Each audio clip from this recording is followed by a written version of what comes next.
আসসালামু আলাইকুম। আজকে সপ্তম শ্রেণীর ইংরেজি বইয়ের চ্যাপ্টার 3 ইফ এর 3.5 নিয়ে আলোচনা করব। তো দেখি এখানে কি বলা হয়েছে। 3.5-এ আমাদেরকে যেটা করতে হবে, read the poem again in pairs and complete the sentences with words or phrases from the box to make it meaningful sentence. জোড়ায় ভাগ হয়ে কবিতাটি পুনরায় পড়ো এবং নিচের বক্স থেকে শব্দগুচ্ছ ব্যবহার করে বাক্যগুলো অর্থপূর্ণ করো। অর্থাৎ গত ক্লাসে আমরা একটি কবিতা পড়েছিলাম ইফ নামে। সেই কবিতাটি আমি খুব সুন্দরভাবে অর্থ সহকারে বুঝিয়ে দিয়েছি।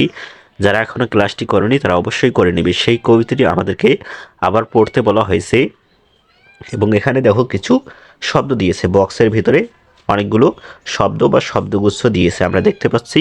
এই শব্দগুচ্ছ থেকে আমাদেরকে কিন্তু নিচে দেখো কিছু সেন্টেন্স দিয়েছে এবং তারপরে ড্যাশ দেওয়া রয়েছে, অর্থাৎ ফাঁকা ঘর দিয়েছে।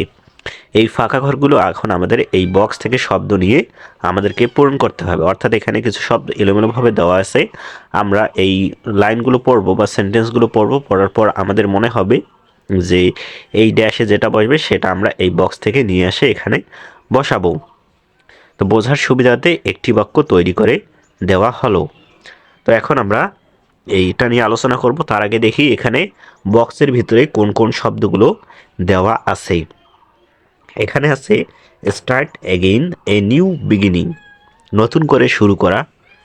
Hold on to the will to do something good, ভালো কিছু করার জন্য ইচ্ছাটাকে ধরে রাখা। এই শব্দগুলো কিন্তু কবিতায় ব্যবহৃত হয়েছে, এগুলোই কিন্তু আমাদেরকে নিয়ে এখানে ফাঁকা ঘরগুলো পূরণ করতে হবে। এরপরে দেখো ইফ, পয়েট মানে কবি, অন স্টেঞ্জা অ্যান্ড রাইমিং স্থাপক এবং ছন্দ, ইয়োর ফেইলার্স তোমার ফেইলার্স মানে হচ্ছে তোমার যে ব্যর্থতা সেগুলো, এবং লস মানে লস হারানো। এরপর এখন আমরা এই যেগুলো দিয়েছে আমরা এগুলো পূরণ করার চেষ্টা করব।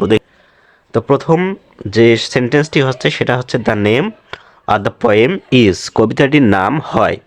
কবিতাটির নাম কি আমরা গত ক্লাসে করেছিলাম ইফ নামের কবিতাটি। এখানেও ইফ বক্সের ভিতরে দেওয়া আছে, তো আমরা এই ইফটি এখানে বসাবো। The name of the poem is if, কবিতাটির নাম হচ্ছে ইফ। এরপর 2 নম্বরে আছে Rudyard Kipling is a dash. তো রুডওয়ার্থ কিপলিং কি, আমরা কিন্তু যে গত ক্লাসে কবিতাটি যখন পড়েছি তখন আমরা জেনেছি যে ইফ নামের কবিতাটির পয়েট বা কবি হচ্ছে রুডওয়ার্থ কিপলিং। তো এটার অর্থ এটা কি হবে, Rudyard Kipling is a poet. Poet এখানে আছে, তো এখানেই হবে poet. Rudyard Kipling is a poet, একজন রুডওয়ার্থ কিপলিং হচ্ছে একজন কবি। এরপর 3 নম্বরে রয়েছে sometimes in life if you fail you can dash, মাঝে মাঝে যদি তুমি ফেল করো তাহলে তুমি কি করবে। এখানে রয়েছে start again, a new beginning, আবার নতুন করে শুরু করবে। তো এটাই হবে এখানে, কারণ আমরা যখন কবিতাটি পড়েছি তখন আমরা জেনেছি যে ফেল করলে আবার নতুন করে শুরু করতে হবে, ফেল করলে আর থেমে থাকা যাবে না। তো এটার উত্তর হবে start again at a new beginning, এখানে বিগিনিং। এরপর 4 নম্বরে কি আছে, it's wise not to give importance on.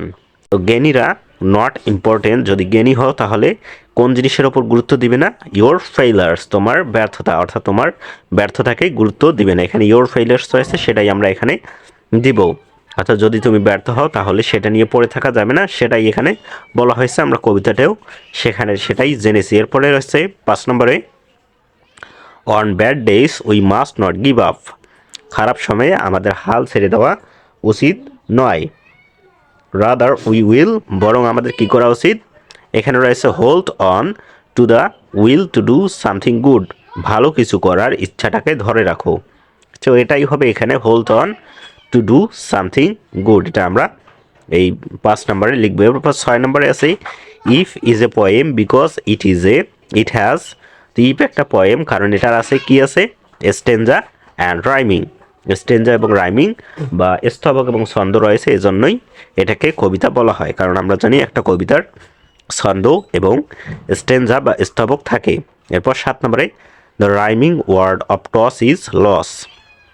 ওই টস শব্দটির যে ছন্দের ধরন বা ছন্দ শব্দটি রয়েছে সেটা হচ্ছে লস, কারণ টস এবং লস একই ধরনের ছন্দ প্যাটার্ন অনুসরণ করেছে, কারণ টস এবং লস এই দুটো শেষের উচ্চারণটা একই। এরপর সবশেষে টি, the poem has dash stanza. তো এটা কি হবে? The poem has one stanza. কারণ ইবনাবের কবিতাটি অনেক বড় হলেও আমাদের এই বইয়ে কিন্তু শুধুমাত্র একটি স্টেঞ্জাই দিয়েছিল, অর্থাৎ কয়েকটি আমরা জানি কিছু লাইন নিয়ে কিন্তু একটি স্তাবক হয়, এই কবিতায় কিন্তু একটি স্টেঞ্জা ছিল। তো আজকের ক্লাসটি এই পর্যন্ত, আশা করি তোমরা বুঝতে পেরেছো কিনা সেটা অবশ্যই কমেন্টে জানিয়ে দাও। এই চ্যাপ্টারের বাকি ক্লাসগুলো তোমরা আমার এই চ্যানেলে পেয়ে যাবে, তোমরা চ্যানেলটি চেক করে ক্লাসগুলো করে নিতে পারো। আজকের ক্লাসটি করার জন্য অসংখ্য ধন্যবাদ।